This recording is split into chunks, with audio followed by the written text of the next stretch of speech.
नमस्कार दोस्तों। आज की कहानी है सास और बहू की।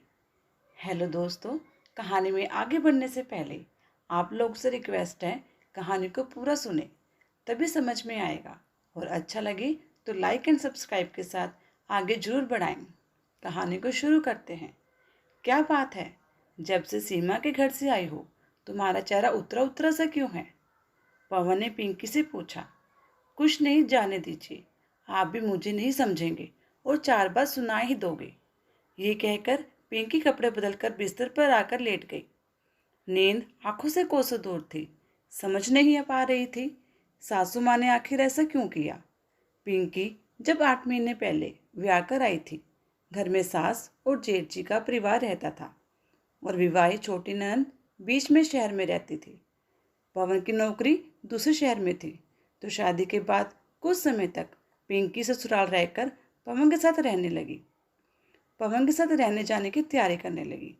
शादी में उसके माता पिता ने सब उसकी पसंद का सामान धूमधाम कर चुन चुन कर दिया था, ताकि जब बेटे की गृहस्थी बसे तो उसे किसी तरह की दिक्कत ना हो।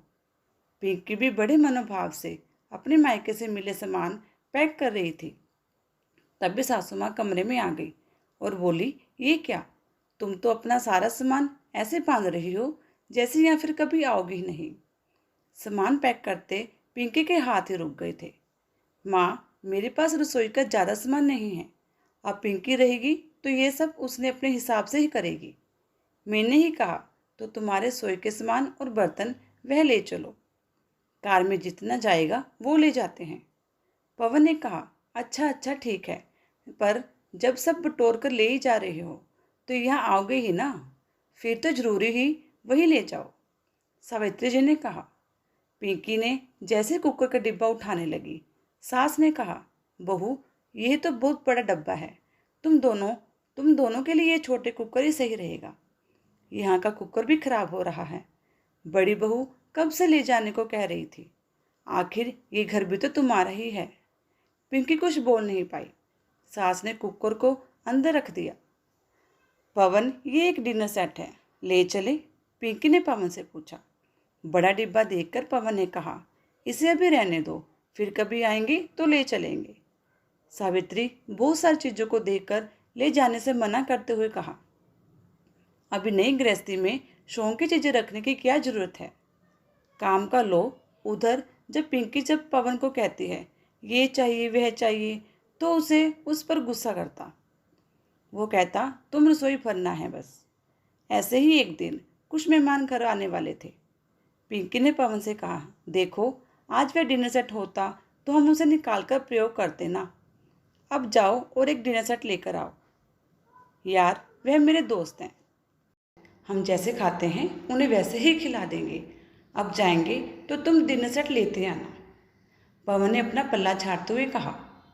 पिंकी ने सोच लिया, जब रहना यहाँ है तो अपने चीज़ें वहाँ क्यों छोड़ो।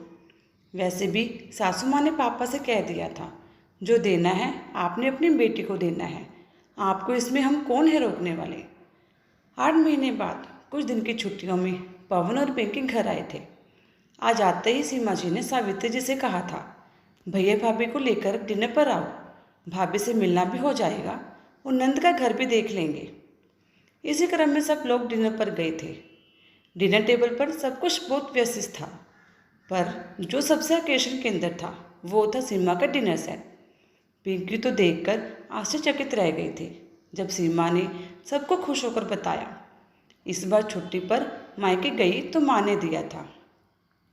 पिंकी ने सीमा के घर में बहुत सी ऐसी चीज़ें देखी जो उसने अपने घर सजाने के मकसद से जोड़ रखा था, या फिर मायके में जो लोगों ने शादी में तोहफे में दिए थे तो उसके माता पिता ने पिंकी को दे दिए। रसोई में भी बहुत कुछ सामान ही उसका ही दिख रहा था। खाना खाने के बाद सीमा पिंकी को अपने बेडरूम में ले गई। बिस्तर पर जो बेडशीट बिछा हुआ था वह देखकर सीमा ने पूछा, बहुत खूबसूरत लग रहा है, ये भी माँ ने ही दिया है। पता है, जब भी घर जाती थी ना, माँ कुछ ना कुछ देती ही है, कहेंगे तेरे लिए ही खरीद कर रखा हुआ था। सीमा अपने ही धुन में बोली जा रही थी, इस बात से अनजान ये सब तो उसकी भाभी का ही है। तो उसकी माँ ने धोखे से अपनी बेटी को दिए जा रही थी। पिंकी का ये सब देखकर पूरा का पूरा मूड खराब हो गया।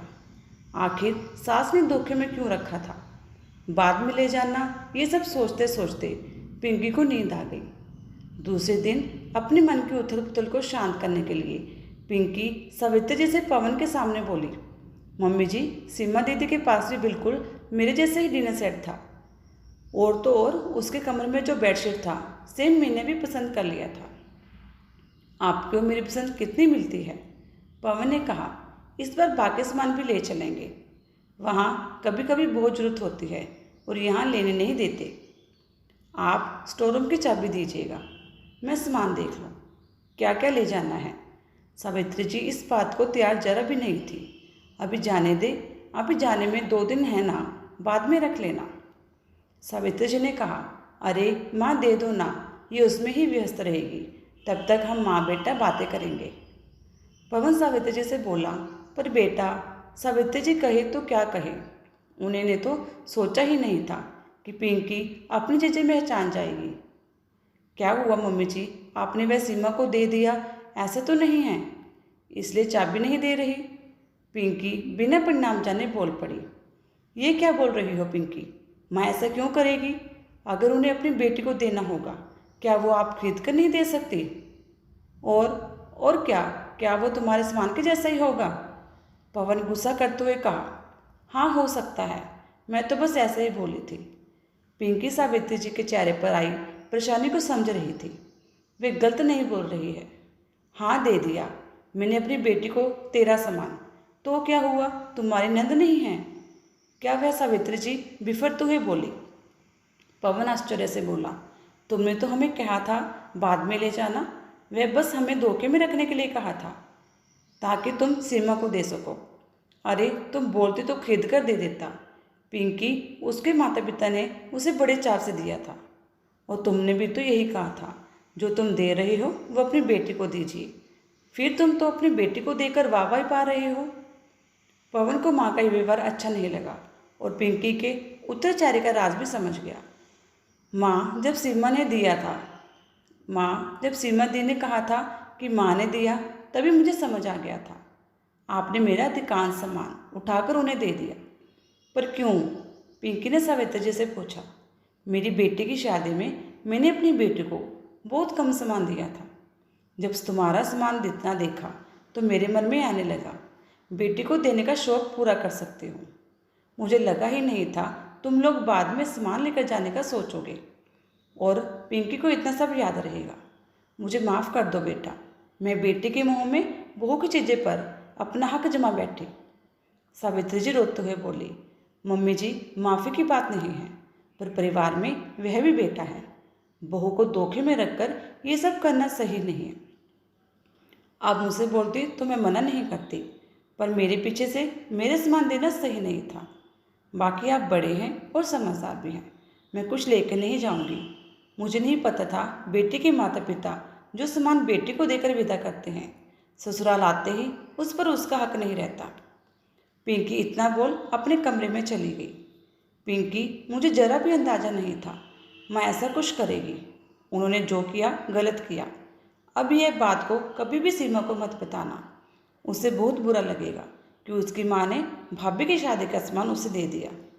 पवन पिंकी के आगे हाथ जोड़कर विनती करने लगा, इतनी समझ है, लेकिन अब मैं यहाँ से कुछ नहीं लेकर जाने वाली और आप मुझे वहाँ पर कुछ भी लेने से मना नहीं करोगे, समझे? पिंकी ने यह बात भुलाकर आगे बढ़ने में समझदारी समझी। दोस्तों, मेरी रचना आपकी प्रतिक्रिया कैसी लगी? अपनी प्रतिक्रिया जरूर व्यक्त करें। आपको क्या लगता है, अधिकांश घरों में ऐसा ही होता है? अगर होता है तो आपकी नज़रों में वह सही है और गलत, जरूर बताएं। धन्यवाद।